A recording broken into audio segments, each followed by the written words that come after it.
ছোট্ট শহরে এক ছেলে ছিল, তার নাম রাজু। রাজুর বাবা মা দুজনেই চাকরি করতেন, তাই রাজু সারাদিন একাই বাসায় থাকত। শহরের জীবন খুব ব্যস্ত, সবাই সবসময় কাজ নিয়ে ব্যস্ত থাকে। রাজুর বাবা মাও তার ব্যতিক্রম নয়, রাজুর পড়াশোনার চাপ ছিল অনেক বেশি। স্কুল থেকে ফিরে তাকে টিউশন পড়তে যেতে হতো, তারপর বাসায় এসে আবার হোমওয়ার্ক করতে হতো। রাজুর খেলাধুলার সময় একদমই ছিল না। সে খুবই একা বোধ করত। একদিন রাজু খুব মন খারাপ করে তার মাকে বলল, মা, আমি আর একা থাকতে পারছি না। আমার কোনো বন্ধু নেই, খেলতে পারছি না। শুধু পড়াশোনা আর কাজ। রাজুর মা বুঝতে পারল ছেলের কথা। সে ঠিক করল কিছুটা পরিবর্তন আনবে।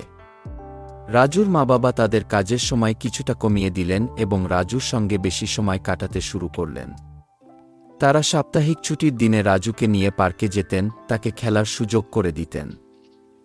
এভাবে রাজুর জীবনে কিছুটা আনন্দ ফিরে এলো। রাজুর মা বাবা বুঝতে পারলেন যে শুধু কাজ আর পড়াশোনাই সবকিছু নয়।